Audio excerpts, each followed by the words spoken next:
नमस्कार दोस्तों, कैसे हैं आप सब? आप सभी का स्वागत है आपके अपने यूट्यूब चैनल पर। दोस्तों, आज हम बात करने वाले हैं आर ओ के बारे में। आज दोस्तों इस वीडियो में आज हम बात करेंगे आर ओ और ए आर ओ के बारे में, ठीक है?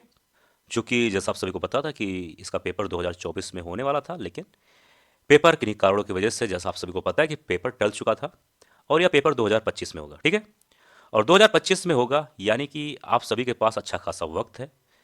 जब यह पेपर होने वाला था दोस्तों, तो ये मान के चलिए कि हो सकता है बहुत सारे बच्चों की तैयारी नहीं रही हो। इस वीडियो में दोस्तों मैं ये बात करने वाला हूं कि अगर आप लोग अभी भी आर ओ के लिए सीरियस हैं और अगर आप लोगों ने कुछ भी नहीं पढ़ा, मैं ये मान के चलता हूं कि आप लोगों ने कुछ भी नहीं पढ़ा है और आप चाहते हैं कि आपका आर ओ एग्जाम में सिलेक्शन हो जाए, यूपी पीसीएस 2024 का प्रीलिम्स देने के बाद बहुत सारे बच्चों का पेपर नहीं अच्छा हुआ, उनके पास सिर्फ एक ही ऑप्शन बचता है आर ओ। अगर आप सीरियस हैं अभी भी और आपने कुछ नहीं पढ़ा, तो दोस्तों आर ओ के लिए आपके पास पर्याप्त समय है आपको सिलेक्शन लेने के लिए। लेकिन दोस्तों इस वीडियो को लास्ट तक देखिएगा, मैं आपको बहुत अच्छे पॉइंट बताने वाला हूँ।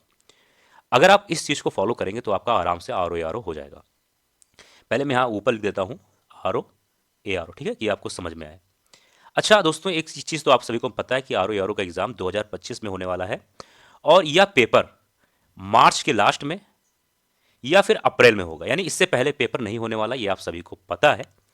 लेकिन हम लोग ये मान के चलते हैं कि 20 मार्च के आसपास पेपर होगा, मोटे मोटे तौर पे मान लेते हैं। अगर 20 मार्च को नहीं होगा तो अप्रैल के पहला महीना या फिर अप्रैल के मिड तक पेपर हो जाएगा।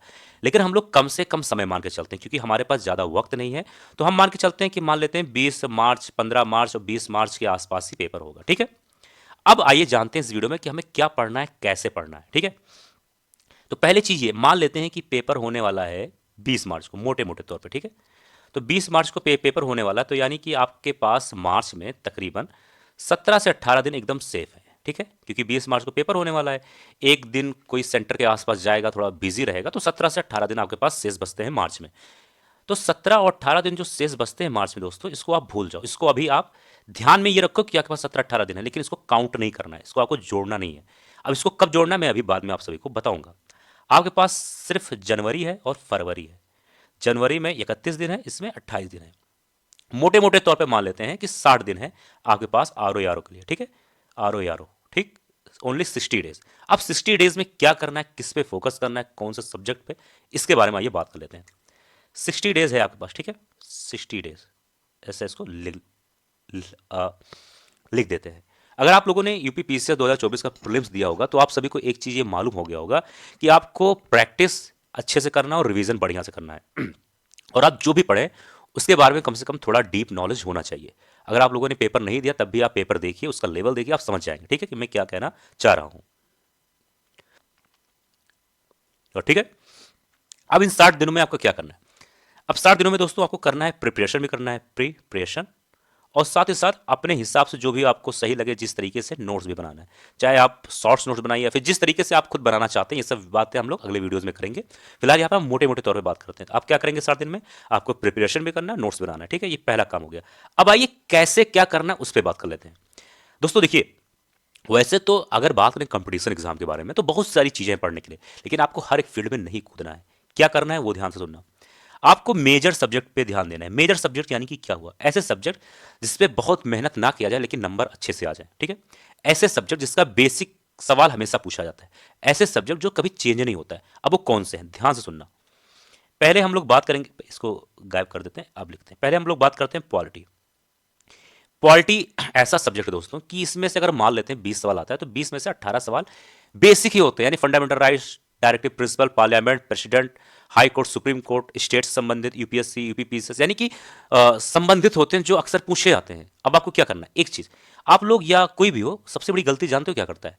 वो जब पॉलिटी या कोई भी सब्जेक्ट जब वो पढ़ता है तो वो रैंडम चीज़ों को पढ़ता चला जाता है, यानी कि उसको अगर उसकी बात किया जाए तो उसके दिमाग में कोई चीज़ स्थिरता से याद नहीं रहती। आपको क्या करना है? आपको करना ये है कि अगर मान लीजिए पॉलिटी पढ़ते हैं तो उसमें जो भी आर्टिकल्स हैं, खास तौर पे इंपॉर्टेंट आर्टिकल, जैसे कि आर्टिकल 1, 2, 3 से लेकर फंडामेंटल राइट्स, ठीक है, जो इंपॉर्टेंट आर्टिकल्स हैं, जैसे मान के चलिए काफ़ी लगभग सभी इंपॉर्टेंट हो जाते हैं, लेकिन जो काफ़ी बार पूछे जाते हैं, पार्लियामेंट से संबंधित, president, prime minister, fundamental rights, directive principle, fundamental duties, इन सब से संबंधित जो आर्टिकल्स हैं आपको एक एक करके एक एक पेज में सीक्वेंस वाइज लिखना है, उसको याद कर लेना है। ठीक है, ऐसा मैं क्यों कह रहा हूं, अगर आप ऐसा कर लेते हैं तो आप पॉलिटी का 30-40% वैसे ही कंप्लीट कर लेंगे। जब भी खाली समय मिले आपको तो आपको बढ़िया से उसको रिवीजन करते जाना है।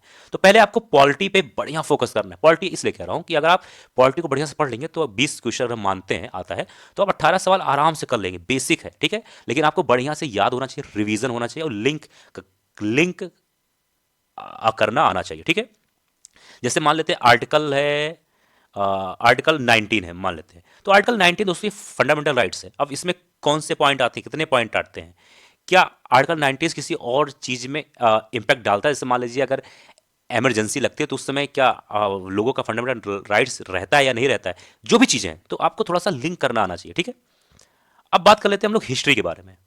दूसरा सब्जेक्ट कौन सा है? हिस्ट्री। ठीक है, हिस्ट्री देखिए, हिस्ट्री कोई चेंज कर सकता है? नहीं चेंज कर सकता ना। आप 5 6 7 दिन 8 दिन जो भी समय लगे आप बढ़िया से पढ़िए, अपने हिसाब से नोट्स बना लीजिए। ठीक है, उसमें बेसिक चीजें जैसे आपको क्या करना है, उसमें क्या करना है, कोई वार हो गया, ठीक है, कोई इंसिडेंट हो गया, ठीक, कोई भी कांग्रेस का सेशन हो गया कि ये वाला कांग्रेस का सेशन कब हुआ, कोई भी घटना, कोई भी एक्ट, जैसे कि सॉरी, एजुकेशन है, जो भी इंपॉर्टेंट चीजें होती हैं, जो कोई वार हुआ, कोई पॉलिसीज हुआ, तो वो सब किसी पेज में लिख लीजिए, उसको याद करिए। क्योंकि देखिए ये सबसे बड़ा हिस्ट्री हो या पॉलिटी, यही सब चीजें होती है जो इंसान को बोर बोर कर देती है। अगर ये सब आप पहले से धीरे धीरे याद करना शुरू कर देंगे तो हिस्ट्री पॉलिटी आपको आसान लगने लगेगा और ये आपके ऊपर बर्डन नहीं रहेगा। ठीक है, तो आप किसी पेज में लिख लीजिए, इसको आप सीक्वेंस वाइज याद करिए कि 1905 में क्या हुआ, ठीक है, 1907 में क्या हुआ, ठीक, 1909 में क्या हुआ, ठीक है, 1919 में क्या हुआ, रॉलेट एक्ट कब हुआ, जलियांवाला बाग कब हुआ, क्विट इंडिया कब हुआ, कैबिनेट मिशन कब आया, ये सब चीजें आपको याद होनी चाहिए, तभी आपको आसान लगेगा। उसके बाद क्या करना है, आपको जियोग्राफी पे ध्यान देना है। अब जियोग्राफी पे देखिए, आपको पता है कि जियोग्राफी कई सारी चीजें हैं, लेकिन आपको ये भी पता होगा दोस्तों कि यूपी पीसीएस आरओ जैसे एग्जामों में कुछ टॉपिक इंपॉर्टेंट होते हैं। देखिए आपको पढ़ना है जियोग्राफी में, ये नहीं कह रहा हूं, लेकिन कुछ चीजें जो आपको मतलब पढ़ना ही पढ़ना है, उसको आप टाल नहीं सकते। जैसे क्या हुआ, आपको बढ़िया से रिवर पढ़ लेना है, माउंटेन पढ़ लेना है, ठीक है, और वाटरफॉल पढ़ लेना है। अपने देश के आसपास जैसे पाकिस्तान, अफगानिस्तान, जो आसपास के कंट्रीज हैं, उसके पास कौन सी नदी है, उसके पास कौन सा माउंटेन है, वो चीज ध्यान दे देना है।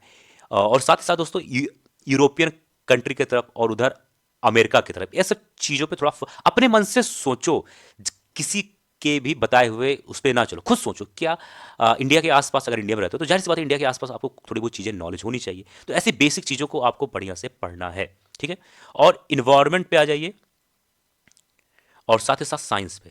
ठीक है, इन सब के बारे में बेसिक चीज आपको पढ़ना है। अब इन्वायरमेंट में कई सारे टॉपिक है, लेकिन जैसे जो बेसिक होते हैं, अगर आप लोगों ने इन्वायरमेंट को एक बार बेसिक पढ़ लिया ना, 1 2 दिन समय देकर, तो आपको सब सवाल आसान ही लगने वाले हैं। क्योंकि इन सब के बाद आपको सिर्फ करंट अफेयर ही थोड़े बहुत चेंज होते हुए दिखेंगे।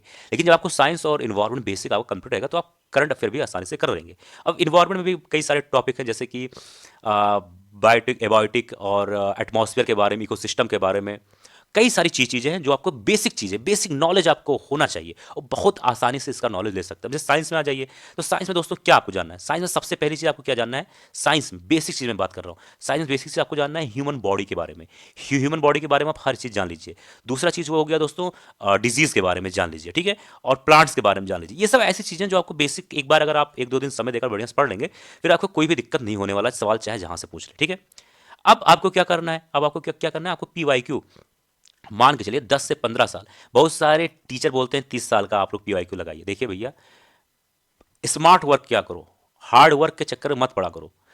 10 से 15 साल का कोई भी पीवाईक्यू किसी सब्जेक्ट, किसी भी एग्जाम का आप लगाते हो, एकदम इनफ होता है, एकदम पर्याप्त। हाँ, 10 साल से कम मत लगाइए, 10 से 12 15 साल तक लगाइए, चाहे वो पॉलिटी हो, चाहे हिस्ट्री हो, चाहे जियोग्राफी, चाहे इन्वायरमेंट। क्योंकि अगर उसके पीछे आप जैसे ही जाते रहेंगे, काफ़ी कुछ चीज़ें चेंज होती रहती है समय के अनुसार, तो आप 10 से 15 साल तक ही लगाइए। हाँ, अगर आपको 10 15 साल तक बढ़िया से सॉल्व कर लेते हैं, अगर आपको लगता है कि आपके पास और भी अच्छा खासा वक्त है, तो आप पीछे जा सकते हैं।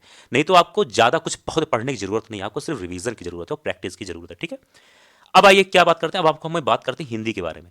हिंदी में दोस्तों जैसा आप सभी को पता है कि 6 टॉपिक आते हैं। ठीक है, अब 6 टॉपिक आते हैं, यानी कि हर टॉपिक से 10 10 सवाल आते हैं, यानी कि 60 सवाल आते हैं।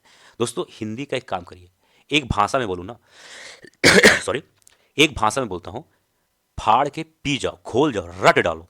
हिंदी में ये मान के चलिए, एक बुक आता है घटना चक्र का, पूर्वालोकन का हिंदी का। उसमें उत्तर प्रदेश संबंधित और बिहार से संबंधित यानी कि आर ओ यारो जो भी इंपॉर्टेंट वो आर ओ के लिए स्पेशल बुक बना हुआ है। फिलहाल आप इस चैनल पे हमारे जाकर देख सकते हैं, हिंदी का आर ओ यारो का पूरा सीरीज है, आप सभी के लिए देख सकते हैं। हिंदी के लिए 60 सवाल आते हैं दोस्तों। मैं अब अभी से बोलता हूं कि एवरी डे 20-20 शब्द याद करो, 20-20 शब्द याद करो। हिंदी में चूक नहीं, हिंदी में आपको 57-58 सवाल सही करने हैं। अगर हिंदी में अगर आप लोगों ने 57-58 सवाल सही कर लिए ना, तो उधर अगर जीएस वाले में थोड़ा पोर्शन 19-20 होता तो आप यहां से संभाल लेंगे। इसलिए हिंदी आसान है और स्कोरिंग भी हो जाता है, ठीक है। तो ये तो था आर ओ यारो के लिए क्या करना है, कैसे क्या पढ़ना है। अब इसके बाद अगले वीडियो में हम लोग बात करेंगे कौन से सब्जेक्ट से क्या पढ़ो, कितने घंटे पढ़ो, हर चीज करंट अफेयर के बारे में बात करेंगे। दोस्तों, यह वीडियो पसंद आया हो जरूर कमेंट बॉक्स में लिखिएगा, कोई भी डाउट हो जरूर लिखिएगा। मिलते हैं किसी और वीडियो में। जय हिंद, जय भारत।